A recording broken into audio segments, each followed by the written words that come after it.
In the beginning, I was, because when you're starting off and you're brand new and you have nothing, you got nothing to lose. I tell people all the time, go all in, because if you fail, you're still there. For those watching on YouTube, we're going to give up on the technology and we're going to focus on the content here. Brian has done a little bit of everything in real estate. You've gone from agent to wholesale to flip to owning out of state. We're going to talk Section 8. We're going to get into all of it today. So really excited to bring this guest on. Brian, welcome to the channel. Happy to be on, man. I'm glad I could share a little bit of my 2 cents. I'm definitely not into the big apartment rentals.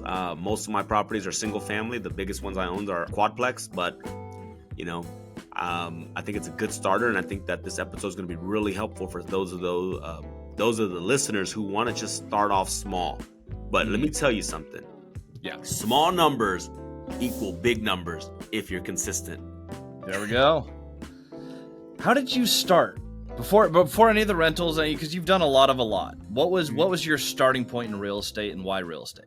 I'm from an immigrant family. So my mom and dad, they fled Vietnam because of the war. And so when they came to America, the American dream was to own real estate. And they did pretty okay. They bought 1 or 2 properties in their lifespan. They bought them all in Oakland, California, all in very, very rough areas, right? So they didn't do that well in terms of like buying the right things. They were just like, let me just buy some properties. And then growing up, I kind of noticed like, hey, look, if they can do it, I can do it too. And even though they were buying the worst of the worst properties, they were still able to make a little bit of cash flow, $100, $200 a month. And today that's nothing. And, we learned today that cash flow is not the end all be all when it comes to real estate. But from that idea, it kind of just planted that seed. And so when I was going through high school and college, and I wasn't the best student, I think that tends to be the trend here. I knew that, look, I can't get a job. I can barely pass at a good grade. And so I said, you know what, let's go become a real estate agent, right? Because that's what most people do. And that's what people are still doing. Yeah. And so the last quarter or so of my college days, I took the online course to get a real estate license. I passed that within like 3 months or so. And then right when I graduated, I took the test.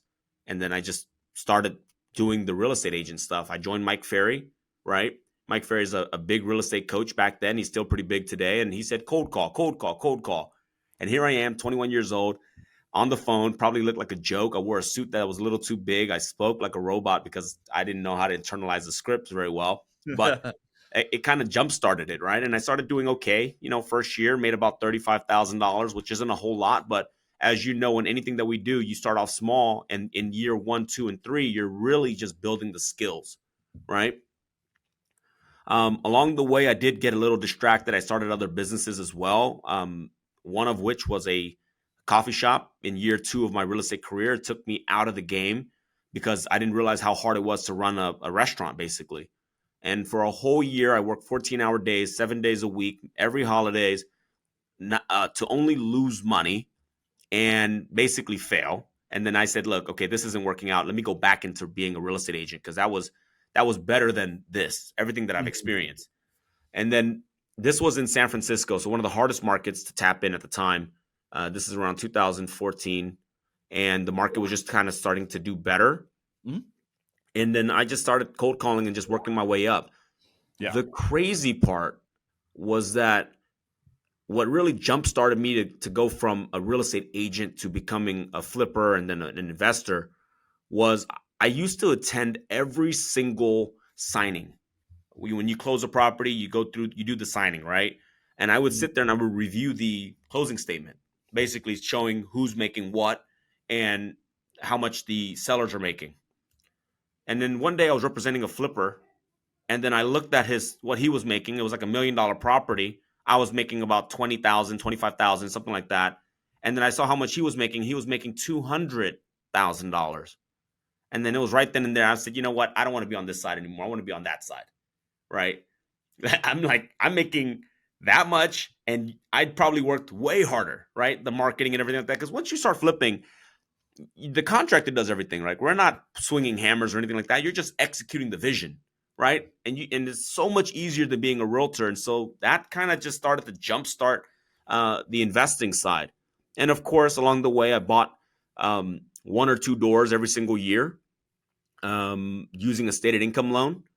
And then I didn't really buy much after that. That's the crazy part. I bought my first property in 2015, Hmm. and then I didn't buy my next property until about 2018 or so, right? For a long-term hold. Um, but during those 3 years, I saw that one property that I bought go up in value so much, right? The market just took off, and it really tripled my net worth. And I said, you know what? It's time to go back into buying more doors. And that's when the phrase, you don't wait to buy real estate. You buy real estate and wait.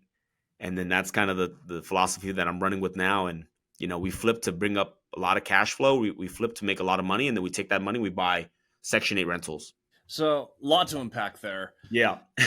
I think the first thing, and this comes up all the time. I get asked. This is a question that I get asked a lot. I think a lot of people get in the same mindset. They go, okay, we go from first grade, second grade, third grade, middle school, high school, whatever. We add all these steps, step by step. Hey, I want to be a real estate investor. I want to become whatever it is, whatever the end goal is, and we qualify ourselves to get there. And what people tend to do is like, okay, well, I'm going to treat this like a career, so I'm going to go get my real estate license.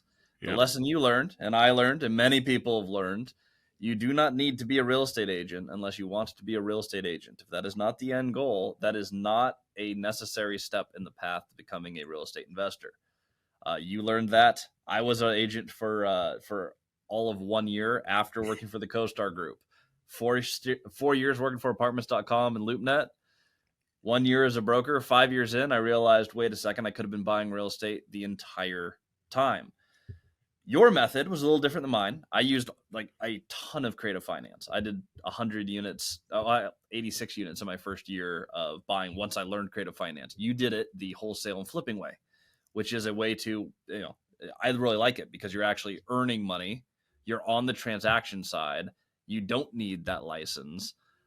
When you started buying real estate, how many flips and wholesales were you doing?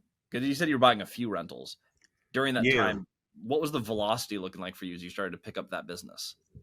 Not a lot. So during that time, I mean, I'm in a different market, and this is before knowing all the creative financing. I did it the very traditional route. Go to Yeah. a hard money lender. They Mm-hmm. give you, anywhere from 70 to 90% LTV. Back then, they would give me 70, right? Because I'm brand new. I don't have the track record. And then the rest was money I had saved and credit cards that I had opened. And that's kind of how I did it the first flip. But the first flip we bought was around 900 something thousand. It's kind of a blur now. I remember the address. I don't remember the exact numbers, but 900 or 950. We put in about $250,000 in, Mm-hmm. and then we sold it for 175. Well, that's not half bad. Slam dunk. Big, big, big spread. And I was like, okay, this is great. But also during that time, I was still a top producer. We were selling about 32, $33 million a year in real estate, right? And so I wasn't ready to give up that business just quite yet. But I was still like, okay, every time I get a deal or two, I'm going to take it on. And so I would say until recently, about 2 years ago, I was only doing about 2 to 3 flips a year, but they would be 500 to $600,000 spreads, Mm-hmm. like what I would make. So I'm definitely not a volume flipper. Back then, I was more of a cherry pick the best ones that would make me big spreads, and then I would take that money and, of course, go back and buy real estate. And along the way, I funded a bunch of other businesses that are still around to this day. So one of the rules that I would imagine you learned, and this is a rule I've lived by, business is hard. And so if you're doing all these different projects, you can make a ton of money, but there's a lot of different businesses you can be in. I Mhm. have 4 core businesses. We talked a little bit before this. You have like 9 businesses you're involved in. I don't think it's worth doing unless it's fun. Like Yep. there's so many different ways to make money. You got to enjoy what you do because otherwise it's just not, there's other ways to go out and make money. When you started doing the wholesaling, the flipping, the investing, all the business ventures that you've done, what was it? Was wholesaling, flipping the one that gave you the most joy, or was that just the one that was making the most money? Was that primarily fun, or was that primarily money? The flipping was actually fun because in the beginning, your first couple flips, you're like, oh my god, look at this product I made. Like, look at the paint I chose. Now I don't care. I don't like it's a book that we follow, and it's like, hey, every flip looks the same. But yeah, I mean, that was fun, right? Good. Because then you got to create a product that people are loving and wanting to pay a lot of money for. Hmm. So that's why we continue to just do it. But also, I mean, I'm not gonna lie, it was the money. I mean, I'm gonna pick. I live in a very expensive area. You do too. San Francisco is not cheap, and so I knew, like, look, I can spend my time and make X, like, whatever, $100 an hour, $200 an hour, or I can do the same, focus the same time, same energy, same effort, and try to make $300-$400 an hour. And so I knew that very early on. Like, I got to do what is the best use of my time. And I that's a good way to look at it. So you found, okay, flipping is making me more money and is more engaging than being a Hmm. real estate agent. You bought a few rentals along the way. You've now evolved to a point where you're buying a lot of Section 8. This is something that we love to talk about. Hmm. I have about 20% of my portfolio, so about 40 or 50 units Mm. in Section 8 or other subsidized housing programs. I think this, I think it's going to be market resistant. There's always a need for low income housing, especially in this country. We're really bad at low income housing in this country. There's a huge need. But two, I think there's a lot of opportunity. Low income housing, especially Section 8, is calculated Hmm. off of the last 2 years' data. It's one of the only asset classes where we have a pretty legit crystal ball as to what next year and the year after that's income is going to be. Like during the pandemic, I won't say its name because then we'll get Yeah, yeah. banned. Don't get us But banned. during the thing that happened where we all worked from home and had Yeah. had the stuff, when that happened, rents skyrocketed. So on Section 8, the one thing we know is for the next 2 years, FMR is going up. It's a really fun, really, and in my opinion, really rewarding asset class. I'm curious your take on this. I mean, I'll give Section you 8, an are you buying example. those in California? Or where are we buying those? No way. Good. So I do own rentals in California. Up until last year, I was still buying a lot of my properties in California. The problem Mhm. with that is that, our average door cost is 250,000 if you buy a multi-unit, right? And it's not going to put you in the best neighborhood. And so I own a bunch in Oakland, till this day, and only one of them is a Section 8 here. In the past, my properties were getting destroyed, and they were paying more than market, but it just wasn't worth it, right? Because again, I'm picking up these units for much more expensive.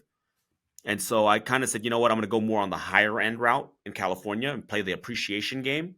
Mhm. But meanwhile, diversify the portfolio to start being a little bit more cash flow as well, bringing in a little bit more cash flow. And so I decided to go to Montgomery, Alabama, where I'm able to pick up. I buy 3 bedrooms, 2 bath, and 4 bedrooms, 2 bath. Those are my buy box.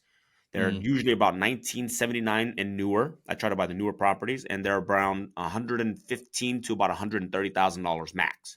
Yeah. And then the beautiful thing was when I was buying these properties, I mean, even some of the ones that we picked up in December, obviously for tax purposes, those were only getting 1150 with Section 8. And then in the span of 3 months, the new vouchers became 1350.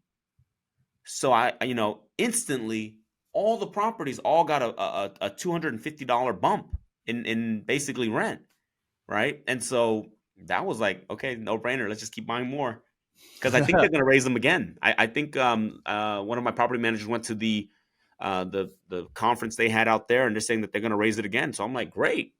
Like, so the more I have, I mean, granted, they're stuck up for a year, but the following year, Mhm. all those are going up probably another 150 bucks. Which is fantastic. And so for those listening, there's a piece of the strategy that is genius.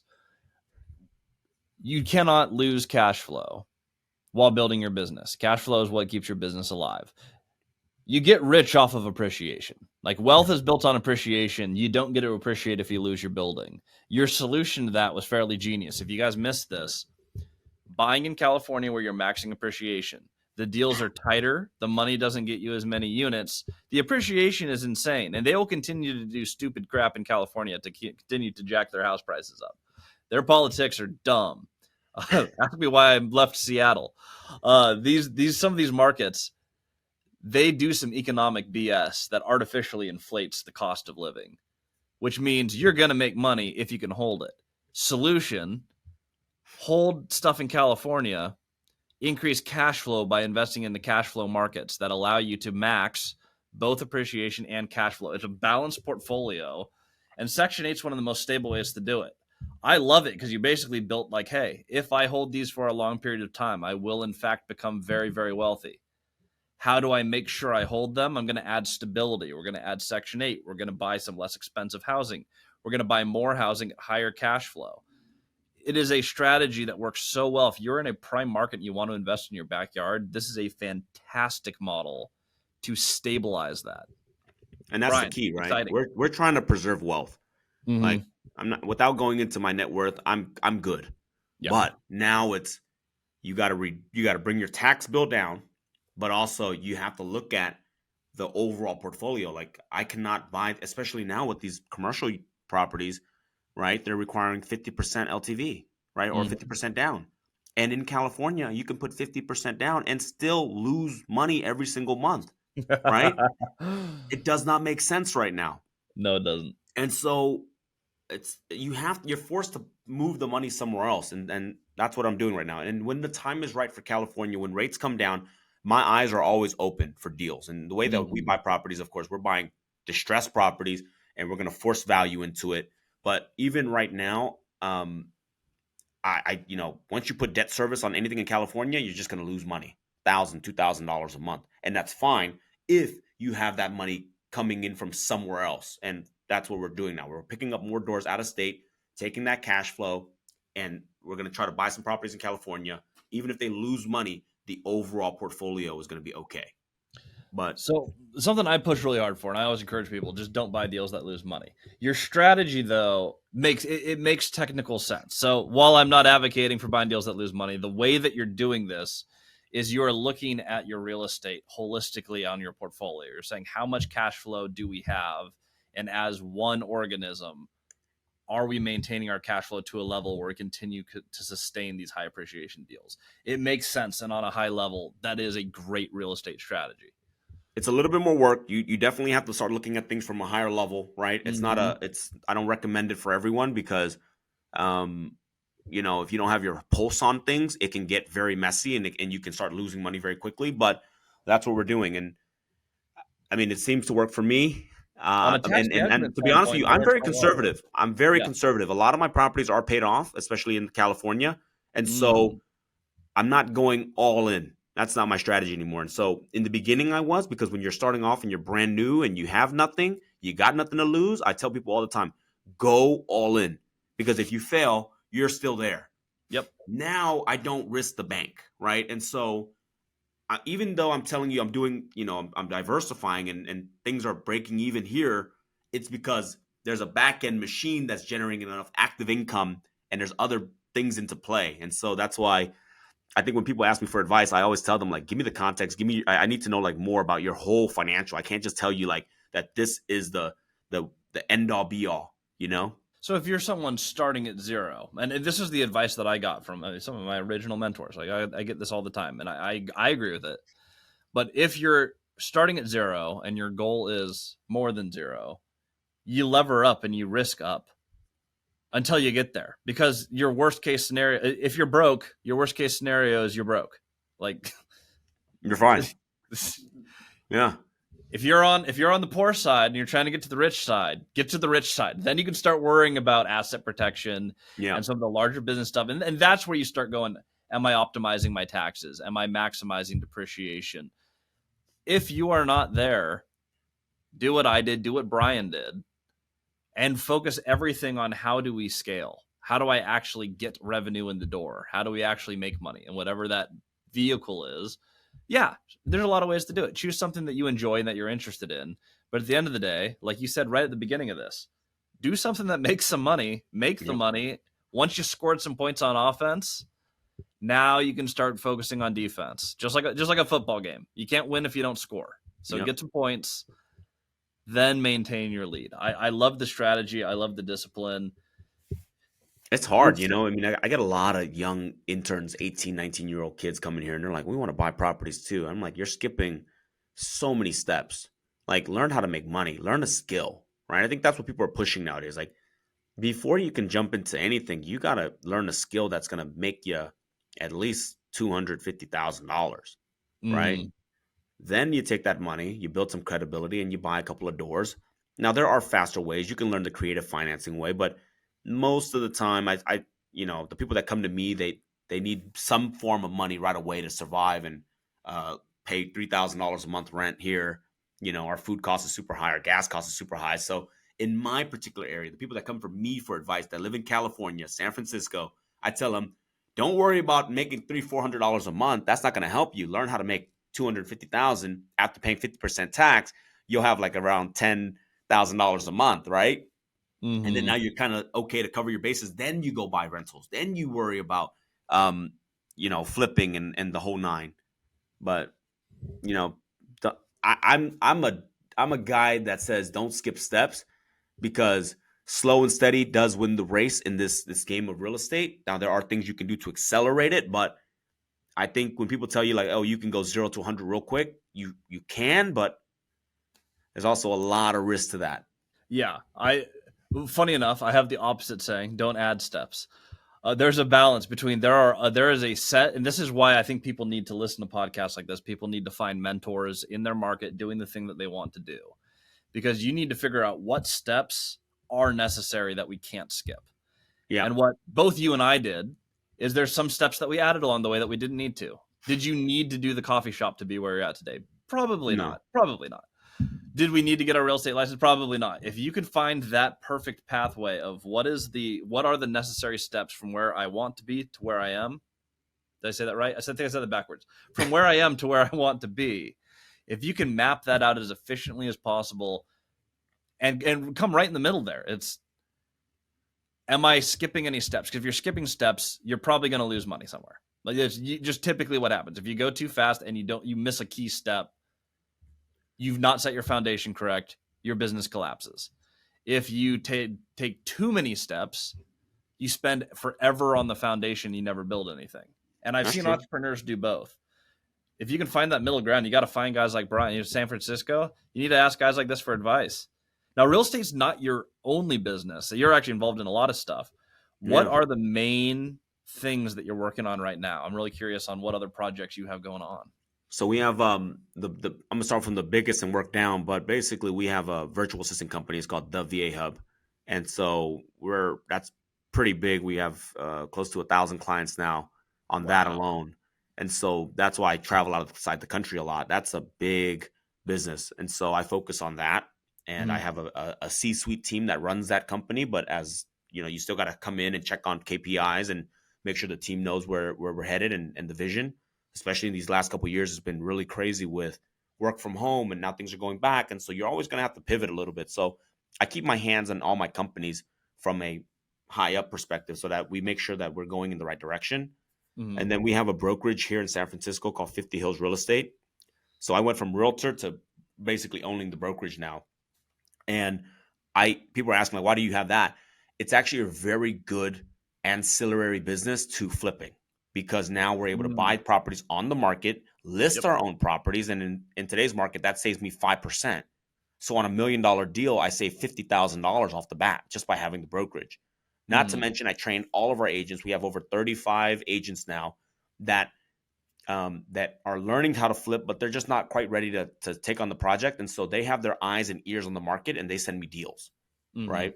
And so again, if it funnels, it's a circle in the sense of 50 Hills, then we got the flipping, wholesaling, and then we have actually now property management, because it's a good residual business and it all kind of falls under one umbrella. And Mhm. then the rentals, right? So that's like the real estate division. That's the real estate sector. And then we have the VA hub, and then going down a little bit more, we have a media company. Again, that's kind of ancillary, because all of our listings, all of the videos that we do, all of the photos, we were outsourcing that and paying somebody else.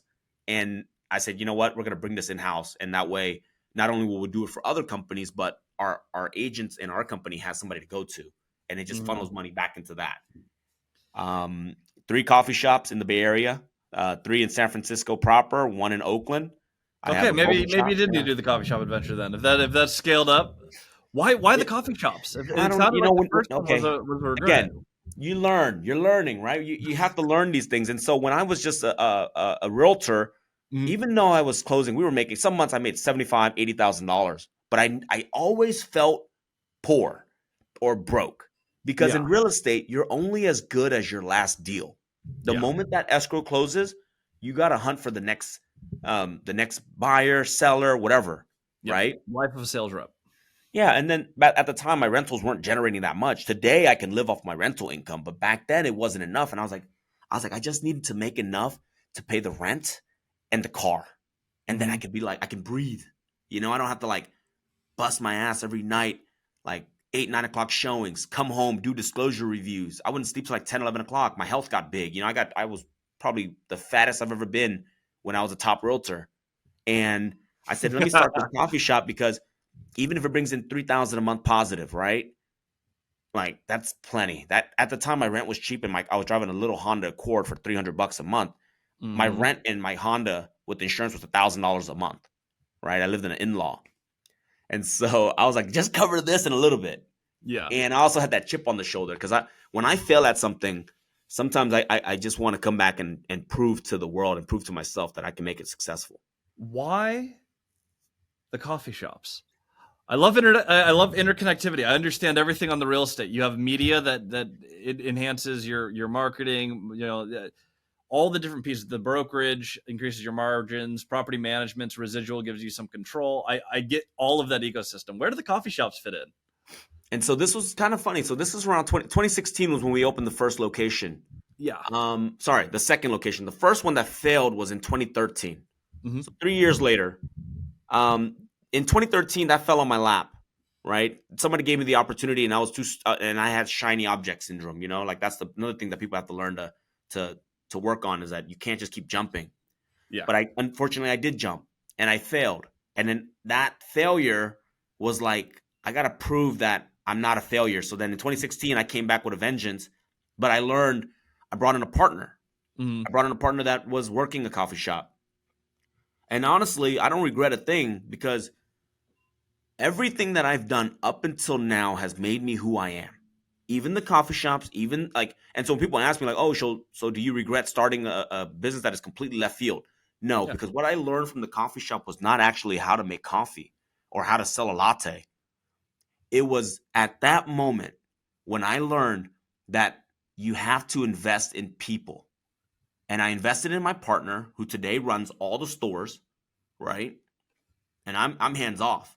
So even though the name of the company is on the wall and I have shares and I own a good chunk of it, I don't actually have to do anything anymore, right? Like, but that and now that's how a lot of my companies started. Mm-hmm. 50 Hill started, and I have partners in almost everything I do, right? Because I'm actually a different kind of belief. I believe that I'd rather have a small piece of the pie, but have 10 pies than have the whole pie and just only have one pie. You get what I'm saying? And during this whole turmoil of the last couple of years with COVID shutting down and everything. Shoot, I said it. Dang it. And That's then okay. It's in now. I'm yeah, not editing it. Here we go. yeah. So that happened, right? And then real estate halted. And then, everything halted, right? And then all of a Yeah. sudden real estate did really well, but the coffee shops did bad and the boba shops did bad. But my income was stable. And Mm-hmm. then interest rate in 2022 started to go skyrocket. Real estate went to a halt, right? Everything slowed down, but coffee, boba, and all the other stuff skyrocketed. And so because I had all these pies, believe it or not, like I cruised through these last couple years unscathed.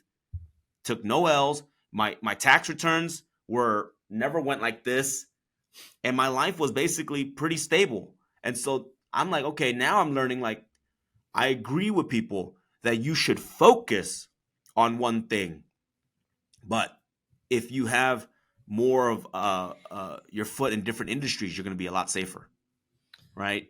But I don't recommend everybody do that in the beginning, Yes. right? That's the key. But they say that millionaires have 7 streams of income. That's not true. They got there with one, but then they diversified. Yes. I kind of did it throughout my career, but now looking back, I'm like, okay, my strength is not investing in this industry or that industry. My strength is looking for great, talented individuals that can run the companies. And so most of the companies I own, I'm not the CEO. I don't want to be the CEO.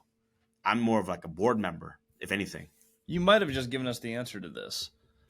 But what is your superpower of all the things that you have done? What is the thing about Brian Tran that has made you successful? Is there one thing about you where it's like, man, above all else, it's the ability to put together a team? It was my drive to get things like. What is the thing about you that has most led to the success that you've had? I think it's man, it really comes down to the energy that I bring to the table and finding the talent that people never knew they had and giving them the Mm. confidence to start it. And so a lot of my leaders and a lot of the companies that I own, they were just employees at one point for other people or for even for myself. And I developed a role where they were able to start a company. And so a lot of these companies that I run, I don't run them. I don't go out there and shoot any photos. I don't know how to edit anything. I know how to build businesses because I've been there, I've done that. And it doesn't matter what business you're in, they all revolve around the same core principles, right? And if you get those strong foundations down, you can build on it. And that's kind of what I'm good at now. And we're still continuing to grow. We're still building out more companies. And I'm always looking for the next individual that is hungry, driven, has grit, and that's who I invest in. If anything, I invest more in people than I have on real estate, on Hmm. businesses. Like I've spent more on them, on people, physical people, whether it's like coaching, salaries, whatever. That's what I do. See, and that is something that I think is just one of the best powers you can possibly have as an entrepreneur: the ability to inspire others and to build teams that consistently work, and to be able to do that again and again. At some point, you have to build that skill to be scalable. Otherwise, you're limited to you, and you're a solopreneur, and it's like you're always going to be working your ass off, which is fine for some people. Some people enjoy that, but you are going to hit a cap where you will never expand beyond yourself. That is the skill I think most entrepreneurs need to develop, especially if you are a solopreneur today and you're listening to this. You're like, man, I'm feeling maxed and my schedule is full, and I don't know how I'm going to make more. That's probably the answer right there. Is okay. Who is in your network? Who you can work with, partner with, elevate. As you get more people, you can expand beyond yourself, and that's something that you've done at a really high level. And Going I'm to gonna tell people right now, when you're building people up, especially if you already have a business running, it's gonna be hard. It's gonna be mm-hmm, rough, but I mm-hmm. promise you, if you get over the hill, it's gonna be it's the promised land.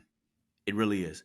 And I tell people, even right now, we're still building different companies, and I'm talking to all my leadership team, and I'm like, look, it's gonna get rough before it gets easy, because not only do we have to still continue to work and maintain the business that we have, but now we have to spend that extra hour, 2 hours a day grooming the next person. But I promise you, if we do it correctly and we get this person up to speed and we get him to run his own division, it's going to be magical. We're going to all be so much happier, so much more rich, you know. But most people don't want to hire because they don't want to go through that hardship. They rather do deal with the problems they have now because they're used to it, they can handle it. But Mm-hmm. and I hear this all the time, like, what if I hire this person, I train them, and they leave? Guess Happens what? all the That's part time. of the business. Yep. That's okay, but you're going to get better. You're going to And get you can't better take at. it personally. People will do that. This happened to me all the time. You build someone up, and you pour into them, and they hit a point where they're like, "Boy, you know what I really want to do? I want to be the guy, and I'm so built up that I'm ready to go move on to something else." And I think as an entrepreneur, you have to be able to celebrate that for them too. You go, hey, I've helped them get from one point to another, even if I don't have all the benefit. I got to play a role in who they are today, and it has to be okay. Otherwise, you end up in this weird place where you're holding great people back, and you can't do that. So here's the thing. I'll change the mindset a little bit for those listening. Okay? That's not a bad thing No, it's not. because life in business is long, right? It's long for those who are hustling and growing and building. It's short for those that don't do crap. Okay? I'm gonna tell that right now. If you're not doing crap, life is short. You better go do something and make a name for yourself and make some money. But for those that are already crushing it and you're ready to delegate and expand, life is long and you don't know where that individual is going to be 5, 10, 15 years from now. And you don't know that one day that person might come back and do something with you in another venture, right? And it's happened to me. And I've only been in business realistically for 10 years. But the people that went away, they spread their wings and they flew. Guess what? Today, I'm doing business with some of those people and we're making a lot of money. So just understand that, let them fly. Do not burn bridges. Okay. And then one day, if you're good at keeping opportunities and you're good at keeping up and staying in touch with them, something good can come from it. And if it doesn't, that's fine. But Mhm. just don't burn bridges. I tell people all the time, that's the one thing you do not do. Love that. Taking it the exact opposite direction. There's a question I ask every time, and we call this the stupid tax. This is the thing you learn when you don't know what you don't know. You learn some expensive lessons, and I think it's really important when we're meeting with other owners. I built my entire business on interviewing people who've done something I want to do.